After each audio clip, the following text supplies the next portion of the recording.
And welcome to episode 10 of UFC Addicts. I am your host, Aaron, as always, here with my co-host, Leyton, and we are here to break down UFC 141 at Beijing, China. Francis Ngannou versus Curtis Blaydes 2.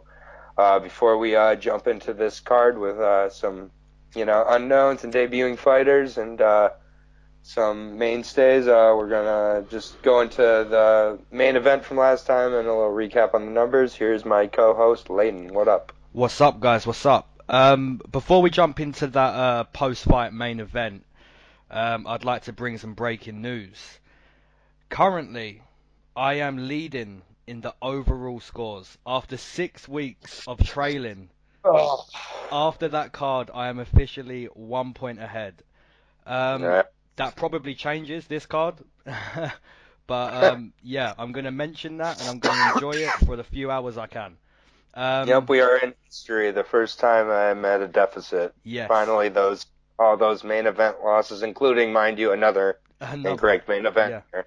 Another one. Yep, So, and Santiago Ponzinibbio just, you know, I called it down to a T, ripping to the leg, backing him up, putting him up against the fence, ripping to the body, just, the conditioning as well from Santiago Ponzinibbio, unbelievable. But Neil Magny, man, that guy has got heart. Herb Dean gave him the call, you've got to fight back, and instantly that leg went right to the mat and he started moving again. So yep. that guy, credit to Neil Magny. That guy has heart, complete heart. Yeah, I would say that I didn't overestimate his cardio, but I definitely overestimated his wrestling. I thought that he would, bend over his giant lengthy ass and get those stupid single legs just by way of his frame almost. And he's a decent wrestler, but Hmm. yeah, it just wasn't there. I wasn't sure how Ponzinibbio would look after pretty much a year off. Um, I haven't gone back and watched the fight, but there was definitely a few shots that, at minimum, hit Magny in the eye. Yep, in the I would eye. not Yeah, be I would yeah. not be surprised if there were some finger pokes involved in there, Hmm. but I didn't notice them. It definitely wasn't like the Gunnar Nelson fight. No, So but yeah, Neil that Magny definitely covered his eye in that fight, and that wasn't a surprise. yeah, yeah, and yeah, I mean he got beat up bad. This was Magny's 20th fight in the UFC. So Wow. um, I anyways, I was wrong again. That brings me to 3-9 on main events Yep. so far. Yeah, that's not great. Yeah, you got some Uh, you got some catching up to do there. yeah, I've been, like a fighter in the middle of a really bad stretch of his career. Hmm. Like a Luis Smolka, even. You know, I'm on a little losing streak here on main events. I'm just trying to, look at it, maybe do a couple of Bellator main events to get my confidence. Get your I don't know form what. back. I'm not sure what I have to do. But in general, this was my worst card of the year. Hmm. So sorry, Courtney. I apologize. I was watching with a good friend of mine and guided him on bets, and we went over on the night. So you know, some of them not even close. So we all have off events here, but that off event you took advantage of it. Certainly, I went Yes. 4-12. Don't expect me to go 4-12 ever again. This is a hard card to predict once again, though. So Hmm. we'll see. But yeah, overall, I enjoyed the fights. I thought there were some really good ones. But the main event definitely stood out to me. Ponzinibbio. He's got to get someone pretty good in his next fight here. Hmm. Uh, so I think definitely Calling out Tyron Woodley, he's definitely not going to get that shot no. yet. One or two fights, definitely before that one. Well, Woodley, even in the post fight, made a great point when he mentioned, when you're in the top 10 and you get one big win, one impressive win, you're one or two fights from fighting for the title. Hmm. So I just, I'm not exactly sure what he has to offer the champion that he hasn't faced yet, but that being said, if he can beat someone along the likes of a Kamaru, I would have loved to see Kamaru Usman versus Ponzinibbio. Which was that not scheduled at one point? I can't tell you. I'm not too sure. Pretty sure it was. And I think that fight still makes sense here. We'll obviously see how Usman does this upcoming next week. Yeah. So, or in 2 weeks. But I think Ponzinibbio has a right to the winner of that fight. I think whoever wins that fight makes sense for Ponzinibbio next. 100%. So, but we'll see. I'm ready to jump into this card from Beijing. Starts at 6:30 my time. So, wow. Yeah. It's going to be a nice early card, and finally, it's going to be a change. It's going to be a change for the Americans having to start a card at such a strange time. Most of you probably won't catch the Fight Pass prelims, but I certainly will, because it's actually my birthday card as well. So, what a start to my birthday. Then Tito Ortiz and Chuck Liddell later on in the evening. What a day! What a day! You know what? This wasn't planned, but that is a bonus pick at the end of the show. Let's do it. Let's do it. If we don't agree on that fight, I'm very concerned, though. Yes. Yeah, we've got to, man. We have to. There's just no way that either one. But we'll tease that for the end of the show. Won't spend too much time on it, but what an interesting one. So, yeah, here we go. Let's jump in. This first fight, apologies to announcing of fighters throughout this card for me. So this first fight is between the single name Sumudaerji. I will go with I'll go with that. Sumudaerji versus Luis the Last Samurai Smolka, making his return to the UFC. I will be breaking down Luis the Last Samurai Smolka. 27-year-old, 13-5 record, 5 wins coming by TKO, 6 by subs. He's returned to UFC on the heels of a 4-fight losing streak at 125 that ended up getting him cut. I believe this fight originally was going to be at 125, and maybe due to division news has become a fight at 135. Not sure. In Smolka's first in the UFC, he was 5-5. So he had a couple pretty solid wins, but his most solid win was a TKO win over Ben Nguyen, which is definitely an impressive win. I really am a fan of Ben Nguyen, and putting him away definitely was an impressive win for him. And I mean, this guy is just a scrapper. He's not the most technical fighter, but he gets in there, he scraps, he's confident everywhere the fight goes for sure, and definitely at 125, but even at 135, I think he has a pretty big frame, good size at 5'9", and has long arms. So I just I wonder if in this fight, as opposed to kind of scrapping up, he'll look to kind of wrestle, because the guy he's fighting really appears to have some striking prowess, and not sure how much he's been tested on the ground in his career, but with only 8 or 9 fights, I believe. But I think that would be where Smolka looks to take this fight. And it's just all about the takedown defense and wrestling of his opponent. I'm not sure how much he's been working on it going into this fight.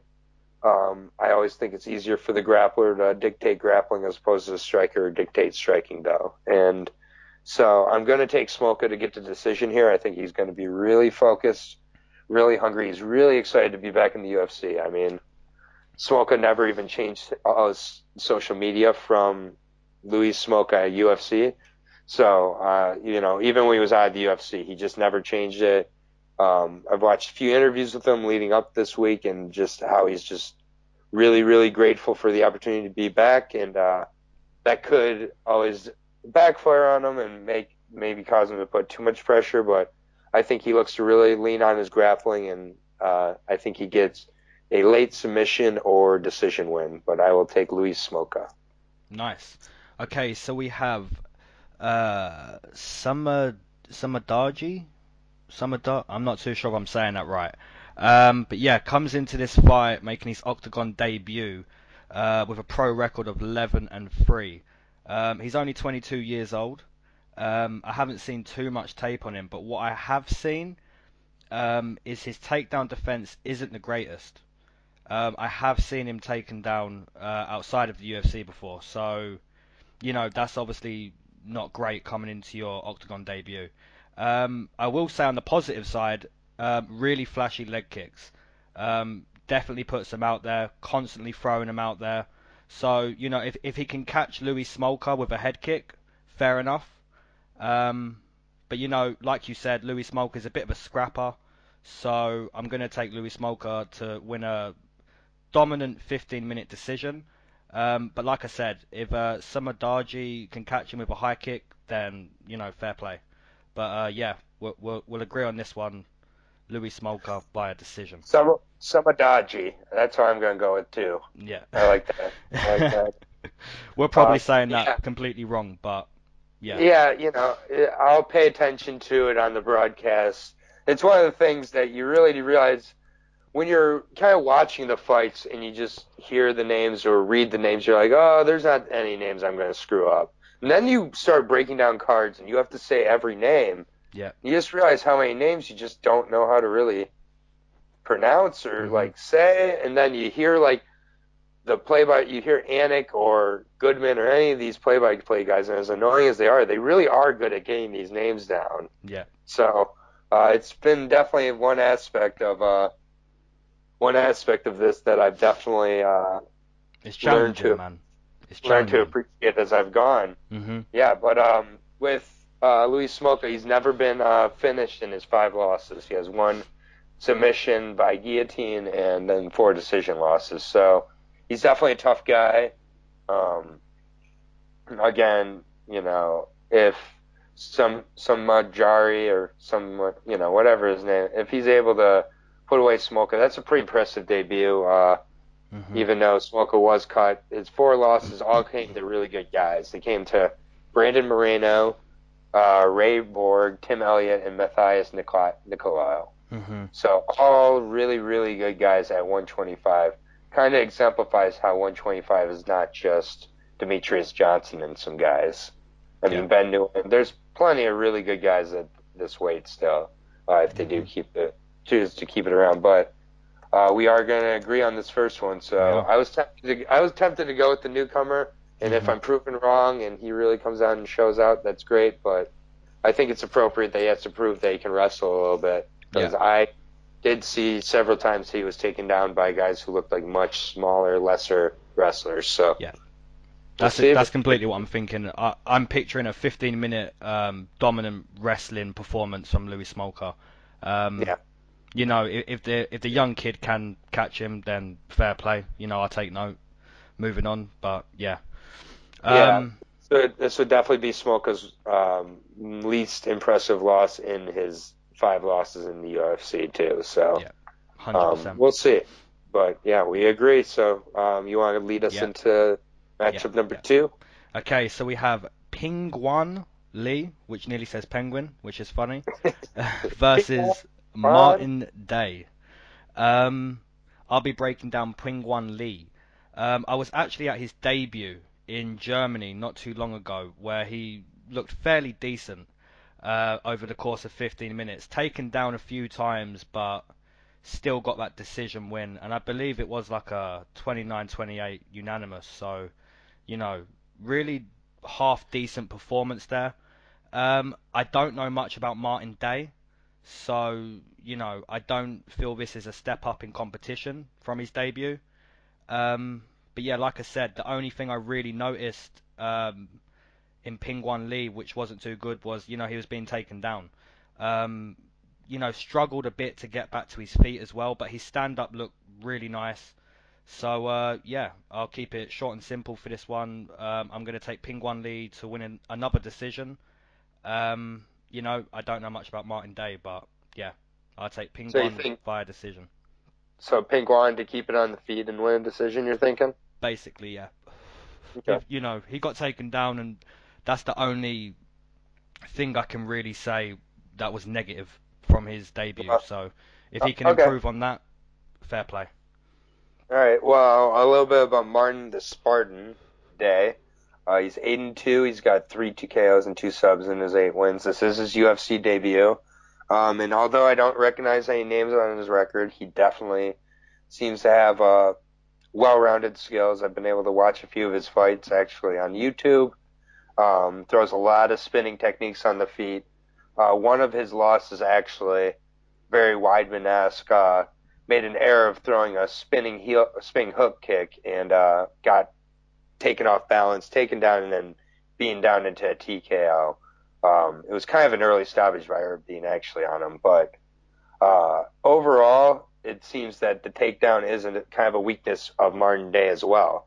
Oh. So I think we may have a fight on its feet. And before this fight, when I looked at Martin Day and afterwards, before looking into Pingyuan, I said that the way to beat Martin Day is to ground him.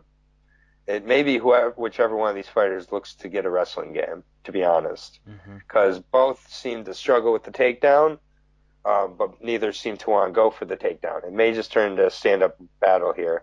Is it at 135 or 125? I'm sorry. 35. 35. Okay, yeah. So Martin Day has fought a lot of his fights at 125, so he's not going to be cutting that weight. And he really seems to be in very good shape. But I wonder if he's just a little over reliant with his spinning techniques on his feet. He seems to kind of telegraph him a little bit. I have Pingyuan by decision, but I think it's going to be a close fight, and it may be whichever fighter looks to mix it up with the takedown a little bit. I just haven't yet to see that too much from Martin. And also, before we forget, I forgot to go over the odds for the last fight. So I'll go over those as I go over the odds here as I pull them up. Okay. But yeah, I'm going to go with Pingyuan by decision again. So it's 2 straight decisions for me to lead off the card. Martin Day is a good fighter, but I think he's just does not quite have the tools required to win this fight. But we'll see. I mean, it's his UFC debut, so it's hard to say. Luis Smolka is the favorite in the first fight at open at minus 260 and staying pretty steady there. So you can get Sumudaerji at plus 175 to plus 190, depending on where you're betting. So, always tough. Always tough to tell with UFC debuts, especially. And my confidence is a little shaken after this past weekend, but we all have bad weekends. I'm, focusing on this card as much as any other card. Last weekend was not my card. And Pingyuan is a minus 270 favorite, so a little heavier of a favorite over Martin Day. I don't know a ton about Pingyuan, I'll be honest. I like his name, but other than that, I don't know too much about him. It was more after watching some Martin Day fights that I just think he just may be a little out of his depths against a guy who's fought and won in the UFC already. So that was good enough for me to go with Pingyuan. Nice. So, all right, and going into this next fight, we have Jinliang Ling versus David Zawada. I will be breaking down Lee. 30 years old. He's 15-5 overall, with 5 of those wins by TKO, 5 by sub, 5 by decision. He's 7-3 in the UFC, so pretty impressive record. However, those who he's fought, not the most impressive list of names. Most notable wins: tough Frank Camacho, who he won in a decision, and he finished Zach Otto. So that's a pretty good finish for him on his record. For the most part, since coming to the UFC, Lee has looked to just get in there and trade with opponents. He's a hard hitter for sure, and leads to him getting in a lot of firefights in his fights. Some of those he comes out on top of, others of them he does not. But it seems he's kind of abandoned his wrestling and submission game since getting into the UFC, at least from what I've seen. So, and I think he's got a pretty willing dance partner in Zawada here. I think this could be a war. And I'm not sure if there will be a finish in this fight. I think both guys are really, really tough, and I'm really not sure who to go with on this one. I think that Zawada has more places he can take the fight, but I just have a feeling Lee's going to catch him with the bigger shots in this fight, and that's going to be a difference in the judges' eyes. I'm actually predicting a split. I think it's going to be a really close decision, regardless of who it goes to, but I'm going to go with Lee to take Nice. close decision. Really close matchup, though. Nice. Okay, so we have David Zawada, another guy who debuted in Germany not too long ago. He fought Danny Roberts, and Danny Roberts is an Englishman. I'm an Englishman, so I was sat in a German crowd that night cheering for an Englishman, surrounded by like 7,000 Germans. So that was a crazy experience. Definitely got some looks there. Hmm. But yeah, great fight, really good fight. I believe that was also a split. That was a split win for Danny Roberts that night. Primarily a wrestling match, that one. You know, it took place on the ground for the majority of the fight. So yeah, David Zawada, primarily a wrestler for me.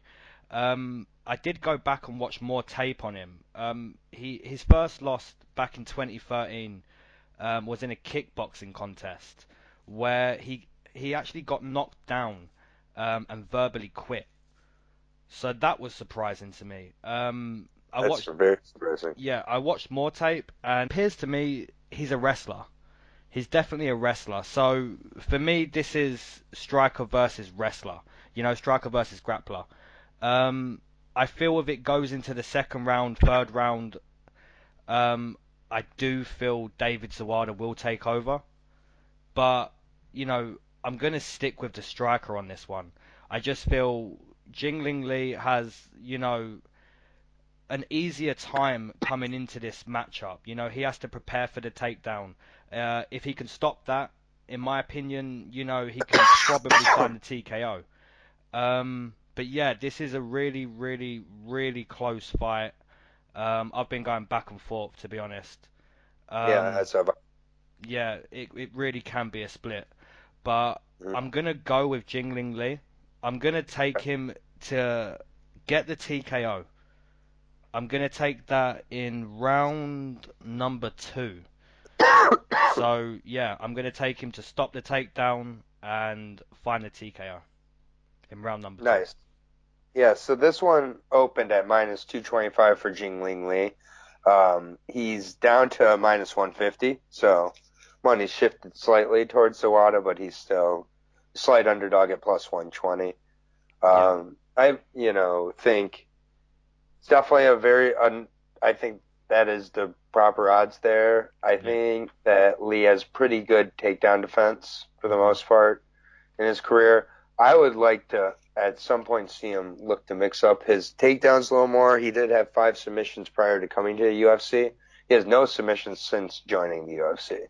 Mhm. So it may be a result of some slighter competition or just kind of a falling in love with his hands and staying on the feet. So, Yeah, we really could. You know, this could be the first loss. This could be the underdog win that comes in mhm. so far on the card. But you know, Jingling Li, I feel his striking's better, and he just really has to avoid the takedown. So if he can do that, you know, I see him winning. But as the fight goes on, that could become harder. So, but I will Yeah. stick with Jingling Li for sure. Yeah, I as well. I've been going back and forth on a few of these fights on this card, but I feel good with all the picks I've made. And for the most part, with this time, with my picks gone with my first instinct. So, Yeah. on the previous card, I did really switch more than I usually do, Mhm. and it showed in the results. I think Yeah. I've looked into these fights, and I gotta trust my instinct at times. So we'll see. I think that will be a good fight, though. But we do agree with Lee, so Yep. moving on. That's three in a row, I believe. Yep. Yeah, we'll fix that at some point. I gotta get my lead back. Yeah, for sure. Okay, so we have John the White Mike Tyson Phillips Indeed. versus Kevin Holland. I'll be breaking down John Phillips. Okay, so he comes into this fight 0-1 inside the UFC. I believe his debut was against Charles Byrd, I believe. Correct. And I believe in that fight he just got taken down very quickly and choked out. So that was surprising because I believe he actually went into that fight that was his debut, by the way. I believe he was actually a slight favourite that night, which is, you know, to see him get taken down that quick and choked out, reality really hit. But yeah, he's fighting Kevin Holland. We see Kevin Holland on the Contender Series. We see him debut against Thiago Santos. And what we gathered from that was the guy's a joker. The guy doesn't appear to be taking this fully serious. But that's just his fight style, man. That's just his persona. So what I'm going to put that down to is Kevin Holland isn't a finisher. I believe he just sort of wants to, win these exchanges and, just be better in every second. He's not really a finisher in my opinion. But yeah, I will take Kevin Holland in this one. I believe he's a better striker. I don't think John Phillips will wrestle him. If he does, fair play. But Kevin Holland, he survived in those wrestling moments against Thiago Santos. So yeah, for me, Kevin Holland, I'm actually going to take him to get a TKO finish. If he doesn't, it wouldn't surprise me because I'm saying the guy's not really a finisher. But yeah, I will take Kevin Holland to get a TKO in round number 2. Interesting, interesting. Well, I definitely would say he's a finisher. Kevin Holland, 12-4 in his record. 6 of those wins coming by submission or by TKO. 5 of those wins coming by submission. So Nice. Of his 12 wins, only 1 has gone the distance. So he's lost to some very good fighters. He's lost to Rafael Lovato Jr., who's getting ready to fight for the middleweight title over in Bellator. So definitely check him out. But he's lost to Curtis Millender by decision and Thiago Santos by decision on short notice. He had a few moments even in that fight, but for the most part, got a lot of credit for going in and surviving on short notice against a monster, which isn't always the best way to go. But he is a Dana White Contenders Series veteran winner, so take a shot if you're at home of apple juice. He won that one by decision, so reinforcing your not finisher part. But anyways, he's 0-1 in the UFC, and I think he is going to be going into this fight with a lot of confidence, though. I think he's going to feel really good fighting a guy the likes of the White Mike Tyson compared to Thiago Santos especially. And I think he's going to have a really good showing. I think he's going to try to show off with a lot of kicks and elbows, and I think he's going to get a finish in the first, actually, and not just capitalize on being tough, but also being having the style that he showed in the Thiago Santos fight, matching up with some results. So John Phillips, he got me in his debut. That nickname got me intrigued, and I ended up picking him. So maybe I'm being a little emotional here, but I think John Phillips not quite UFC caliber. And Kevin Holland is going to make an example of him here, 26 years old, entering that prime. I think he could be very exciting for this division. So I will take him for, I said first, I'll say second round KO with kicks and elbows. Nice. So we agree on what, 4 straight now? Yeah, and perfect agreements too. We literally have the same on all 4, so that's got to change. That's got to change soon. I mean, sometimes we just break down too well, I guess. Yeah. And we get these right, man. We get these perfect. So.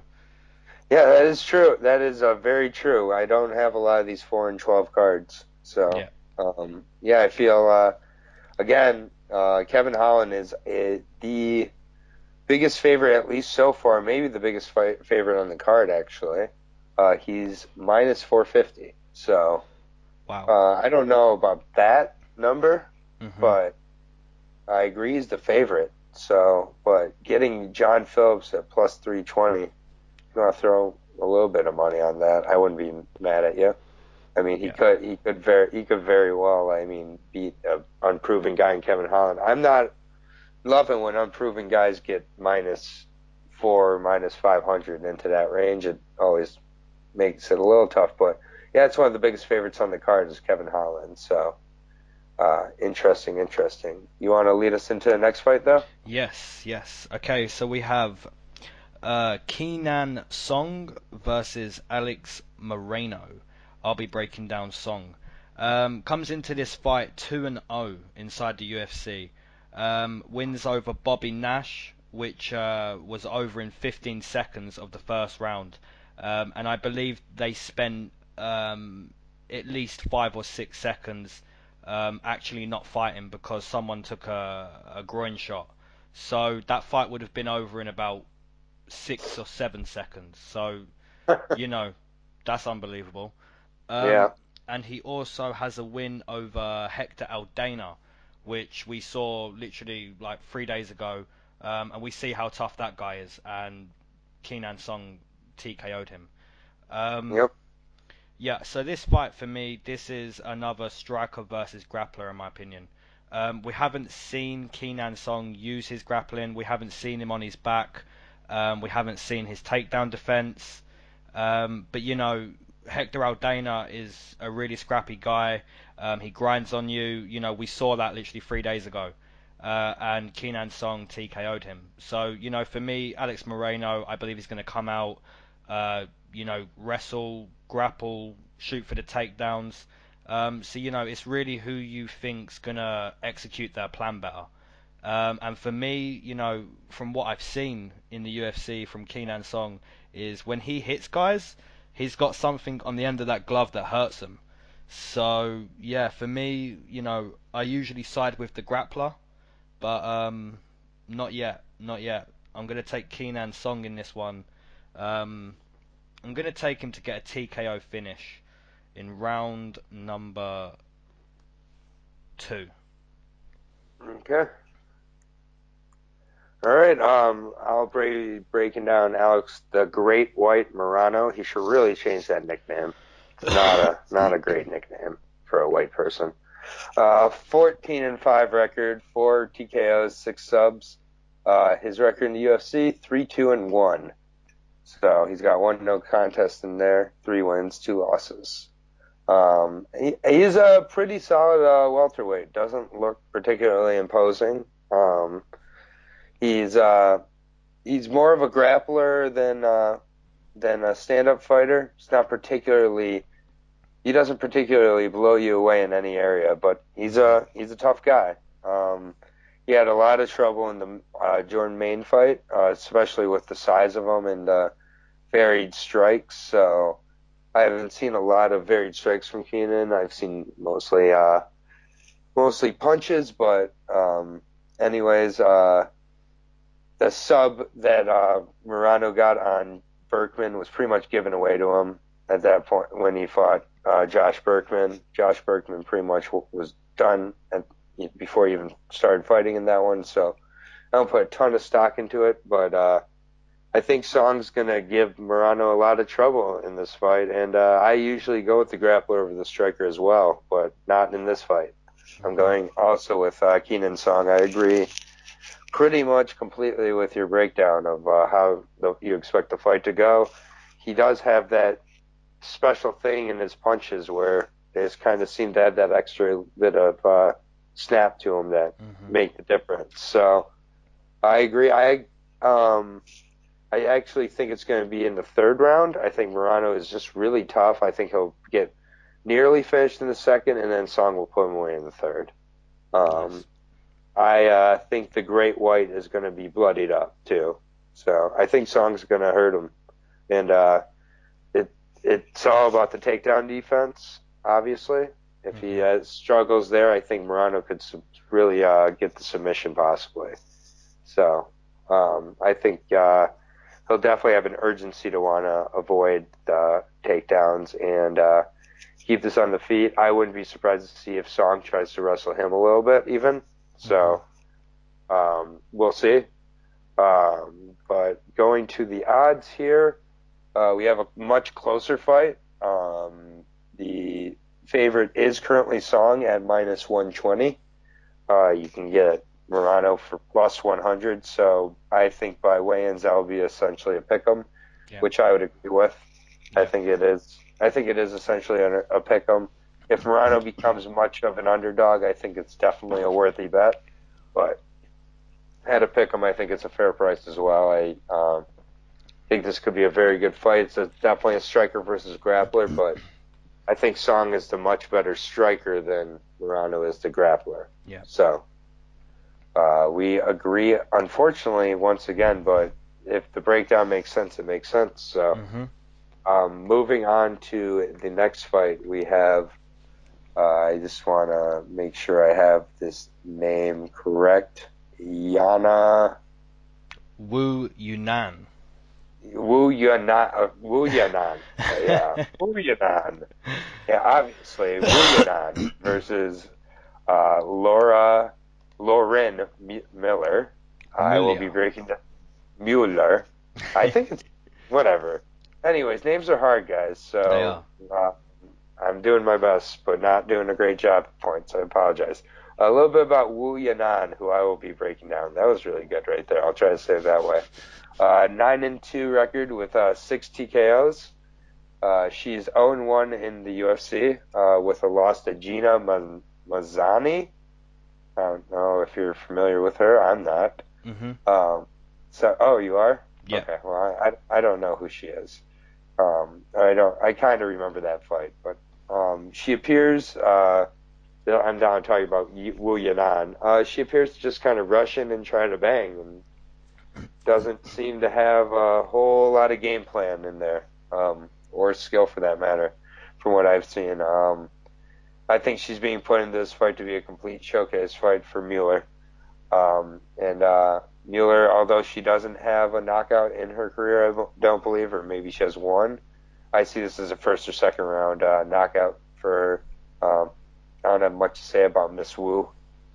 Was not impressed by her debut, that's for sure. Nice. And I like the looks of Lauren. I liked how she looked on the Contender Series, Take a Shot. I like how she looked in her debut. So I like her to get the finish inside 2 rounds. Nice. Okay, so we have Lauren Princess Tiger Mueller. Comes into this fight 1-0 inside the UFC. Nice nick. Yeah, she seems fairly well-rounded. I can't remember who she fought in her debut. I think it was Shana Dobson. Shana Dobson.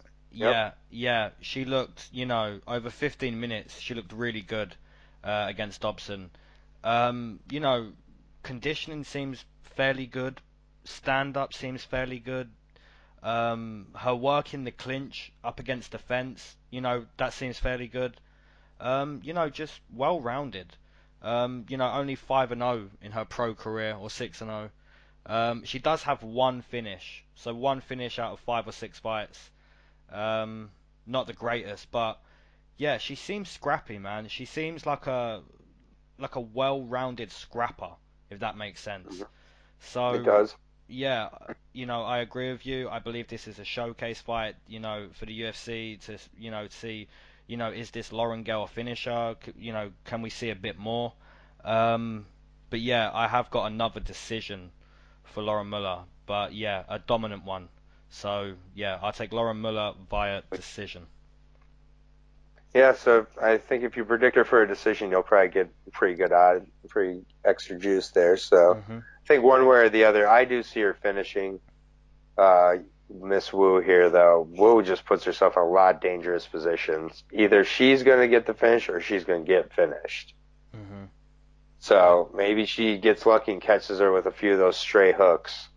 I just don't see that happening, and I think Mueller will know her name more after this fight. So nice opportunity for her to get a big win here, I think. And really make a statement. Yep, I agree with you. Okay, so moving on to, wow, what a name. Okay, so Weili, I don't know what that says. Weili Zhang versus Jessica Aguilar. I'll be breaking down Zhang. Okay, so we have Zhang. She's 1-0 inside the UFC. Previously a women's champion in another organization. Don't know the organization, but I know she was a champion. She beat Danielle Taylor in her debut, where just over 15 minutes she looked just much better at kickboxing, taller, rangier. Um, but yeah, this is a tougher fight because Jessica Aguilar, she's scrappy. She will put you up against the fence. She will take you down. Um, so yeah, this is definitely a step up in opponent for Zhang. Um, but that being said, she was a champion for a reason. So, once again, she's gonna have to deal with those takedowns, that grappling, and I believe she can do it. I believe she can do that over the course of 15 minutes and look better than Jessica Aguilar. So, yeah, it's another decision for me, and I will be taking Zhang via decision. Fair enough. And yeah, we once again agreed on that previous fight. So every fight so far we've agreed on. Hmm. So a little bit about Jessica Aguilar. She's 20-6. Two of those wins coming by TKO, 8 by subs. So fair amount of decisions, and half of her wins coming by decision. She's 1-2 since joining the UFC, with losses coming to Claudia Gadelha and Courtney Casey. Um, Jessica, she's known as one of the women MMA pioneers for sure. But unfortunately, after signing with the UFC in 2015, she tore her ACL. So that caused her to fight one time in 2015, which was a loss to Claudia Gadelha.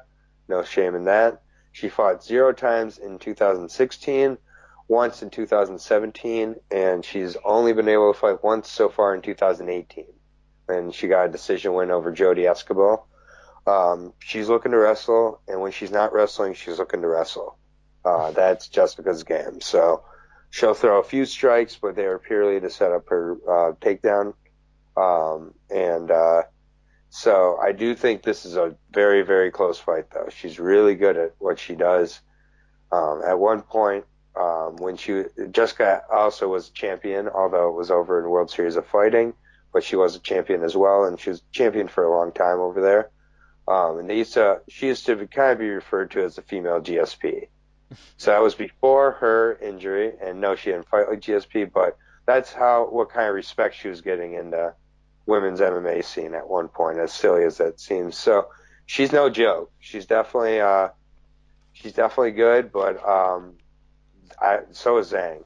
Zhang really impressed me against Danielle Taylor, and I think that Danielle Taylor is a much more explosive fighter than Aguilar is going to be. But I think Aguilar is also a little easier to prepare for. It's not easy to stop what she's doing, and we'll see how good Zhang's takedown defense is. That will be the key of first and foremost for Zhang. But I think that her takedown defense is going to be good enough, and I think Zhang could be a pretty significant fighter in this division. I'd say this lightly, but I think she could be a future contender in this division. Mm-hmm. And is one of China. She's Chinese, correct? Yes. Okay, she's definitely one of China, if not China's best chance at a UFC champion. I know that's way down the line here, but she's 17-1 here, could move to 18-1. I have her finishing with a third round TKO. Actually, I think she's going to exhaust Jessica and end up finishing her. So if she's able to finish a fighter like Jessica Aguilar, that's a huge, huge statement. And I think this is a tough fight. I've gone a little bit back and forth on it, but I feel good in my choice. And I'm going to take her. I was going to take her for a decision. I'm actually going to take her with a third round TKO. And it's going to be a breakout performance here in front of a home crowd that's really going to be excited to have a new contender at this weight class. Big Nice. win over Aguilar. So we agree again. agree. once again, slight difference on method, but going to the odds here, Zhang is amongst the heaviest favorites on the card, interestingly enough.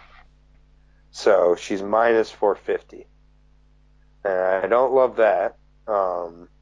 Aguilar coming back at plus 350, but Aguilar's had a lot of injuries. She's definitely older at this point. And pretty easy to prepare for on Zhang's end. Harder to stop what she's doing, but she knows what to expect. So we both agree once again. And we're now moving on to the big boys at heavyweight. We have Zhang, Bad Boy Who versus Rashad Coulter. I will be breaking down Zhang Hu, nicknamed Bad Boy. He is 3-1 in his career. He's got 2 TKOs and 1 sub in his 3 wins. He's 0-1 in the UFC. He had a submission loss to Cyril Asker. That's troubling. But yeah, if you're losing to Cyril Asker, I'm not sure how good you are. Not to be harsh, but before his loss in November, this was in November of last year, he lost to Cyril, so he fights once a year, I guess. All 3 of his wins were in 2016. So he fought once in 2017, hasn't fought in 2018, and 3 times in 2016. He's a big average heavyweight, and I think he's going to get KO'd here in the second round by Coulter, who likes to get into a firefight. So I think he'll probably hit him. He'll probably get hit a little bit, and then the second round he'll have more power and be able to put away Zhang, the Bad Boy Who. Nice. Okay, so we have Rashad Coulter comes into this fight 0-3, which is, pretty embarrassing. But it's not as embarrassing as losing to Cyril Asker. He didn't just lose to Cyril Asker. He got flattened out by Cyril Asker. When Cyril Asker has flattened you out and is now choking you, there is a massive, massive problem in your MMA game. So, that's the real fact of this bout. But yeah, so Rashad Coulter, 0-3. He's been finished in all 3 fights. He lost to Chase Sherman via elbow. Taita Vaza, he looked that bad against Taita Vaza. Taita Vaza looked like a lightweight. He knocked him out with a flying knee. And in his last fight, Chris De La Rocha, that was just a crazy fight. Back and forth for 5 minutes. And then second round came, both guys completely gassed. And somehow Rashad Coulter finds himself on his back getting pounded out. So, one of these guys is getting finished. And, if you've been flattened out by Cyril Asker, you're most likely not the guy finishing anyone. So, yeah, we completely agree again. I'm going to take a round 1 TKO for Rashad Coulter. I just don't see Rashad Coulter being able to get around 1 TKO. I see he's gonna get like a bloody eye or something that he shouldn't be getting against a guy who lost to Cyril Asker. But yeah, and we both agree at least on once again. So sometimes that's just how the fight cards go. We never talk about these fights beforehand. This is just how it goes. We break down independently, and then. But this really does seem to be how it adds up. Yeah, and I love the way we both highlight the fact one guy got flattened by Cyril Asker. Like that's the main speaking point on this bout for us. That's troubling. It's not like that's really troubling. I don't know how that happened. I remember It was quick. Oh yeah. It was bad. I mean, and Cyril Asker is one of the most unimpressive fighters in the UFC. So. With all due respect, which I guess that's not very much by saying that. Yeah. I respect every fighter. They're tough pitches, but Yeah, we agree once again. Going to the odds as well. I believe the odds are going to agree with us. Hmm. Even though he's 0-3, he is the favorite. He's not a heavy favorite though. Minus 170, so plus 145 for Yao Zhang. I'm a little surprised that the odds are that close, but when you're 0-3, how far can you really make the odds? Yeah, So. exactly. I think he will move to 1-3. I think he's got a gift here in being able to fight a guy like Yao Zhang. So he needs to take advantage of the opportunity the UFC gives him here. Otherwise, he's definitely getting cut. Hmm. Yeah, massively agree. All right. I'll move us on to the next fight. Yep. Okay, so we have Song Yadong, which is a really good name, versus Vince Morales. I'll be breaking down Song. Um, yeah, so he comes into this fight 2-0 inside the UFC. Um, two really impressive wins too. If you haven't seen this guy's wins in the UFC, hit YouTube after this podcast, obviously. Hit YouTube, watch those finishes because both finishes really, really impressive. And this guy's 20 years old. So, let's all jump. If anyone's on the Sage Northcutt bandwagon, let's jump off of that young guy right now. Because Song Yadong is legit. Man, Um, what a man. yeah, like he's so quick. He's unorthodox, but he's not flashy. He's unorthodox in a really traditional way, if that makes sense. Um, Mm-hmm. IQ, seems to be right up there. Um, so yeah, if anyone can remember Vince Morales, he was that guy on Contender Series who got into that crazy fight with Pilate, where he got choked for like 16 seconds or something ridiculous like that. Um, but what I took from that fight is Vince Morales likes to fight on the feet. So I believe this is a stand-up fight primarily, and I think Song Yadong gets it done. I think he catches Vince, and I think it's in round number one too. So I'm going to take a Song Yadong via TKO round number one. All right. Vince Vendetta Morales, which Vince Morales, that's a cool name for like a 90s drug dealer. I feel like Vince Morales. Oh, watch out for him. Anyway, 8-2, record 5 TKOs and 2 submissions in his 8 wins. So when he wins, he finishes. As you said, he was on Dana White's Contender Series, so take a shot at home. He did lose by a 16-second rear naked choke. And then he went over to Bellator where he got a decision, and now he's fighting the UFC. So I like that he took the loss, moved on from it, went and fought some decent competition, and now he's back in the big show. So definitely seems to keep his KO power throughout the fight. He has some third round finishes, and I think that he's going to look to keep this on the feet. And he's got a willing dance partner in Song. And it's a close one, but I'm going to take Song, and I'm going to take Song to actually get a decision. So I think he's going to hit him hard. I just don't think he's going to quite be able to put him away. I think Vince is just one tough guy. So I've been Mhm. able to watch some of his fights, and although Song, could be another level and a really special fighter.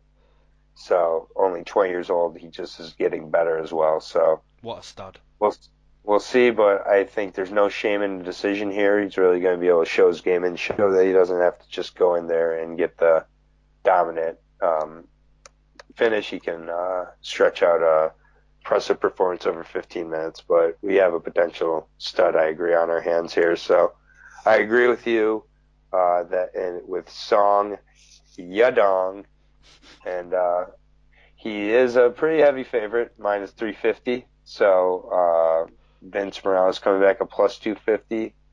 I wouldn't be mad at the potential upset pick just because of the style of fight this is.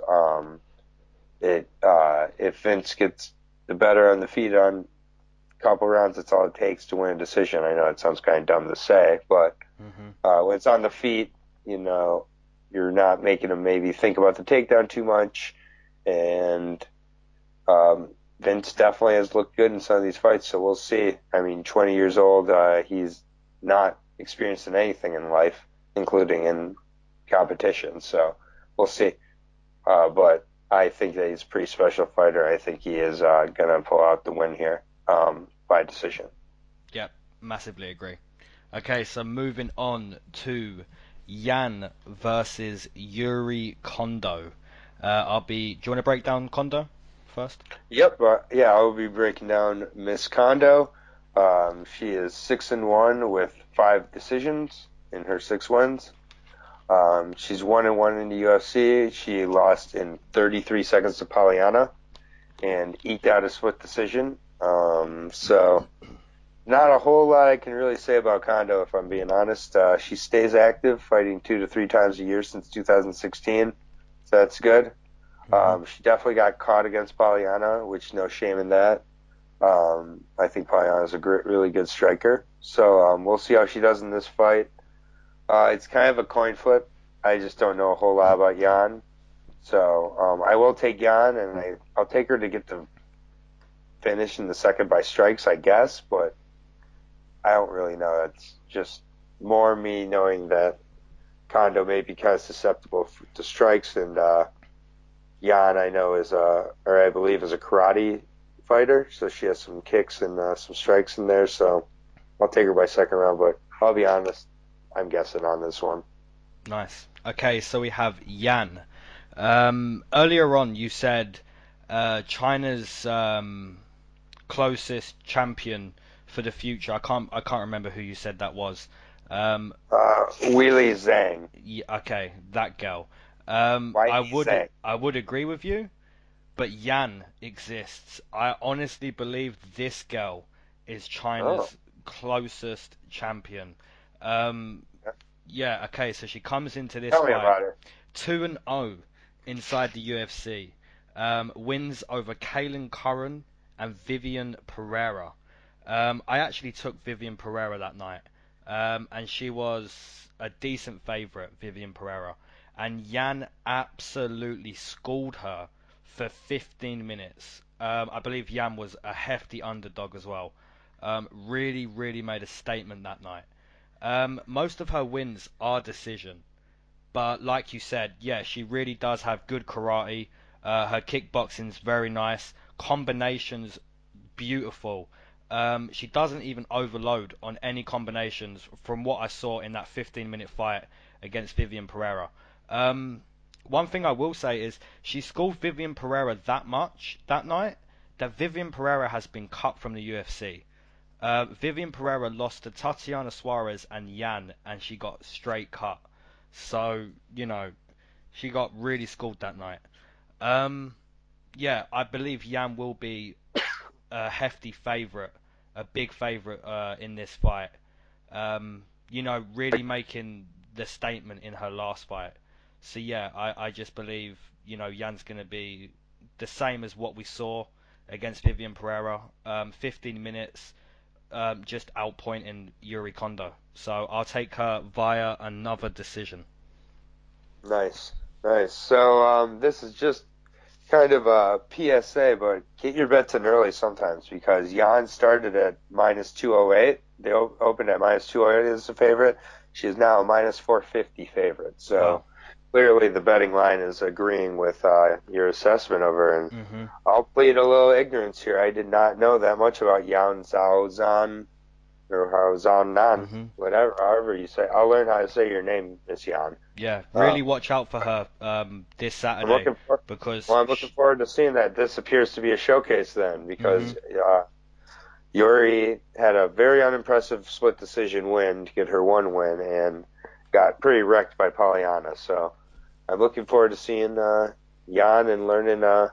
about her. So I was more familiar with Zhang from her fight against Danielle Taylor for some reason. That just stuck out in my head, but I will be on the lookout for both these ladies. Mhm. Interestingly enough, the first champion from China could be a woman. Yes. So that would be pretty ironic on a global scale if their first champion was a woman. But we shall see. Yes. But we agree again. So that is how many straight? 10 straight fights? Yep, that's 10 in a row. So, Yeah. Okay. Well, wow. we are on to. Are we on to co-main event now? We're on to Alistair Overeem versus Sergey Pavlovich. Correct. Okay, I nailed it. There you go. Take it away. All right. Well, Sergey Pavlovich, he is 12-0. He has 9 TKOs in those 12 wins. The dude goes in there and looks to finish. And I've been watching some highlight reels of him. I've been watching some of his fights. I like what I'm seeing quite a bit. If I had to make a comparison to a guy, he kind of reminds me of like a Sergey Karatov. So just a hard-hitting Russian dude. But he's a little more lay on his feet than Sergey. All 9 of his TKOs came in the first round. So you either get put away in the first against him, or you make it to a decision and you get battered all the way to that decision. Wow. And that is just not the kind of guy who Alistair Overeem wants to fight at this point in his career, I think. And yeah, it's a tough guy to have in your debut, but it's a pretty tough guy for Alistair Overeem to take on here in his career at this point. I mean, just the amount of damage Alistair's taken, I don't see how he's going to be able to avoid this damage of this Russian. And I've got a first round KO and a new threat at heavyweight in Sergey Pavlovich. He has the one thing I will say is a lot of his KOs have come against big fat Russians. So, I mean, that Alistair is not a big fat Russian. I mean, you look at some of these guys, they're just big fat Russian dudes. Right. Like, nothing more to them. No disrespect. It is what it is. So it's a big step up in competition, basically. It is, but he looks like he looks ready. So he looks the part.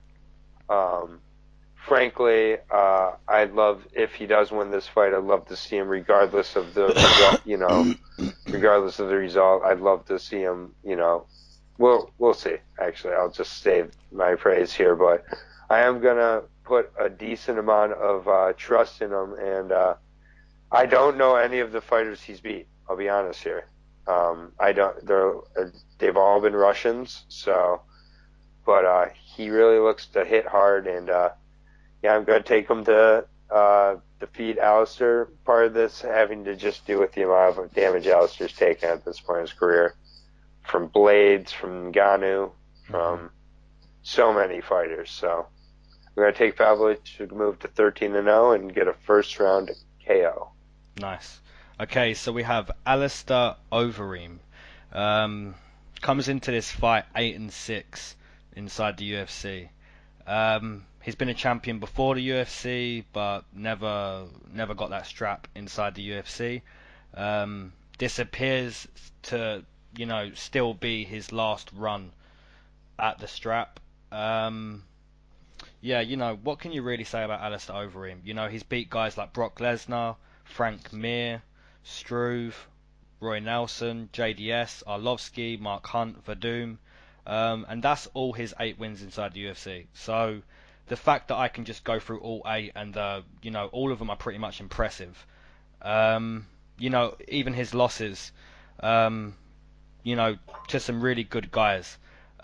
Most recently, like you said, Francis Ngannou, where, there was real concerns for Alistair Overeem in that, most people thought he was dead.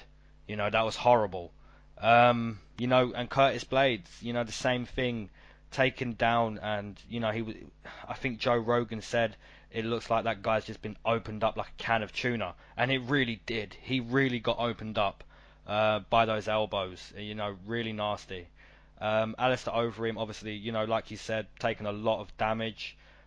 He's been fighting every year for the last 20 years. So, you're taking that much damage over the course of 20 years. Yeah, how can you take him at this point? I guess if you're not taking Alistair Overeem, you're saying things like Pavlovich hasn't fought anyone that we know, like you said. You're saying things like he's more seasoned than Pavlovich, which he is. But those things don't win fights. Getting in there and putting your opponent away finishes fights. And, Alistair Overeem, he's not been doing that.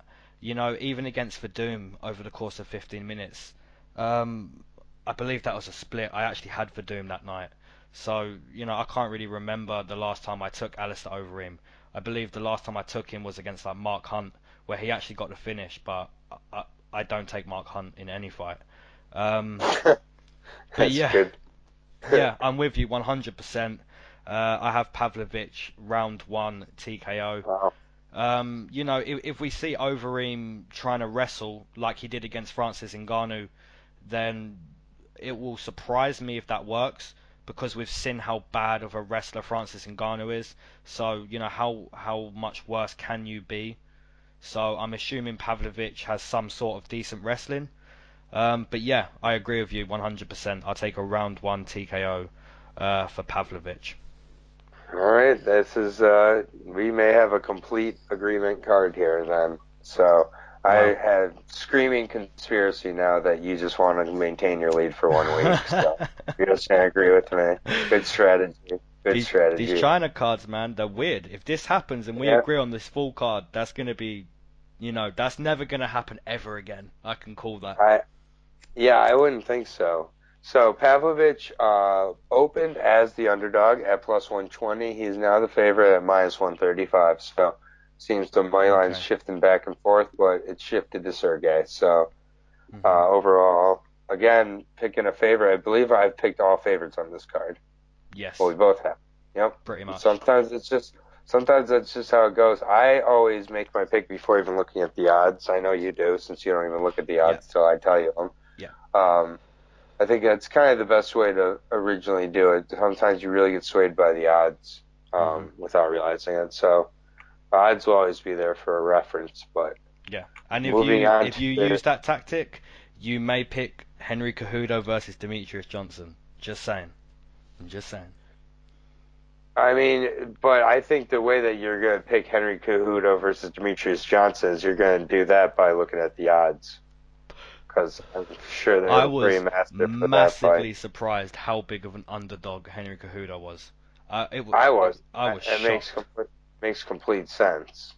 Well, it did to you. Well, it makes complete sense to the betting. Yeah, makes complete sense to me exactly. So, But I did say but straight after that fight, if they fight again, I'm taking Demetrius Johnson. Because it yeah, was close, man. exactly. You don't get closer than that. Yeah, it definitely was, and I'm not sure when we're going to see that fight now. We'll see it at some point, probably. Yeah, Who knows? But we'll have a one FC UFC like cross card at some point. They'll do it in in the a couple future. years. Yeah. I think in a couple years, I think in a couple years you'll see a lot of crossover promotional Hmm. crossovers. But we'll see. That's for another podcast. So, moving on to the main event of the evening here, we've got Francis the Predator Ngannou versus Curtis Blaydes. I will be breaking down Francis Ngannou. I tried to build up the suspense for a while there and make you think I was picking him. I'm not. I'll just get that out of the way right now. Um, he is, but a little bit about Ngannou. He's 11-3 overall. 7 of those wins coming by TKO, 4 of them by submission. So all 11 wins he's finished. He's 6-2 in the UFC. With his last 2 losses being some pretty deflating decision losses, one to Stipe and the other to Derek Lewis, I Hmm. guess. We all lost that fight. In my opinion, there was no winner and there was plenty of losers. So um, in these last 2 decisions, Ngannou's looked like a shell of himself.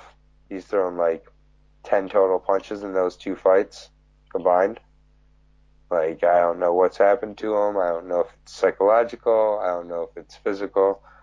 But this guy used to hit really hard, and he has some of the scariest KOs in the UFC. And I just think he's been exposed, and it's made him really gun shy. And it's all about can he get that back? And he does have a chance against a guy who's fought and beat before in Curtis Blaydes, but this is a much different Curtis Blaydes and a much different Ngannou. So, and I think one has really progressed throughout their career, and the other has seemed to become stunted and even regressed in his career. So I think that it's going to be takedown after takedown after takedown for Blaydes until maybe the championship rounds where he starts to maybe stand with them in the fourth or fifth after Francis is exhausted. And I feel like Blaydes to win a clear decision here, and Ngannou is the new Czech Congo officially. So that's just my opinion. I mean, Ngannou just a few fights ago was being touted as the most dangerous man in the UFC and this great superstar and everything. He was favored against Stipe, favored against Derek Lewis, and I don't think he's going to be favored here. And I think there's a reason. And I'm going to take Blaydes to win a decision. And I think Blaydes may try to return the favor and open up Ngannou and try to get doctors to stop the fight for him. Nice. Okay, so we have Curtis Blaydes. Comes into this fight 5-1 inside the UFC, with a one no contest as well. That was against Adam Milstead. If anyone wants to see that, why it was a no contest, go check it out. Basically, Adam Milstead's knee basically just snaps right in front of your very eyes.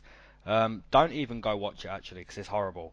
So yeah, Curtis Blaydes, notable wins.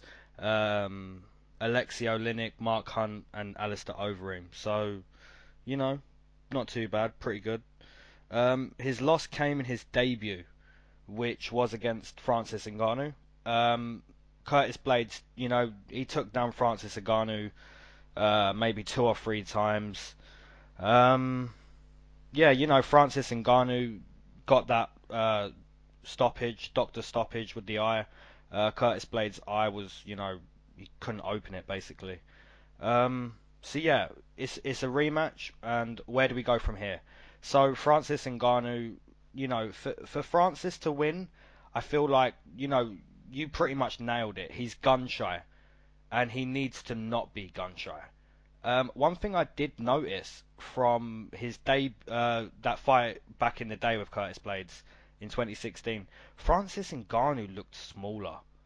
He looked more athletic, and I don't know why that is. I could just be, rambling on some bullshit basically, but when I look at Francis Ngannou now, he just looks bigger, and that could just be, I don't know. It could be because he had braids back then, and I'm just seeing something, but yeah, Francis Ngannou looks bigger now for me.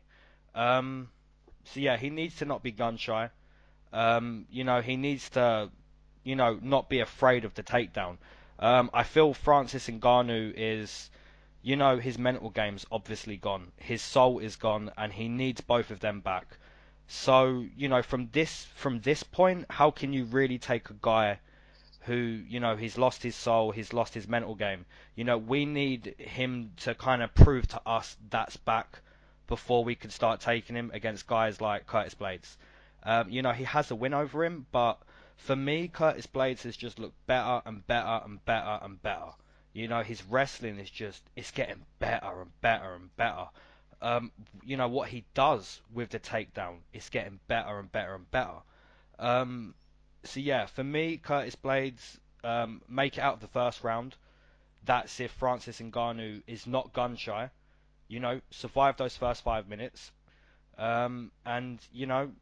Start the second round the same, get a takedown, and I believe he'll find the finish in round number 2. I believe Francis Ngannou will give up his back, and I believe Curtis Blaydes will squeeze his neck, and we'll get a tap in round number 2. All right. Fair enough. So this is the complete card agreement. So China has brought together the Englishman and the American. So thank you, China. Thank you, China. Yeah. On my birthday, a full agreement.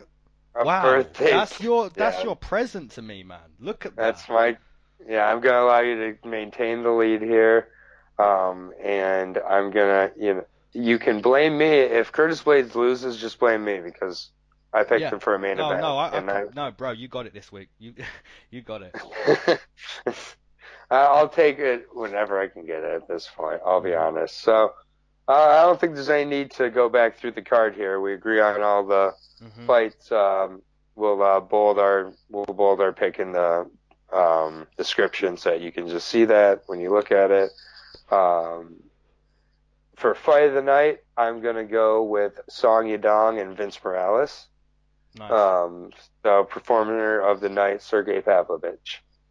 Nice. I'm gonna take fight of the night to be Jinliang Li versus David Zawada.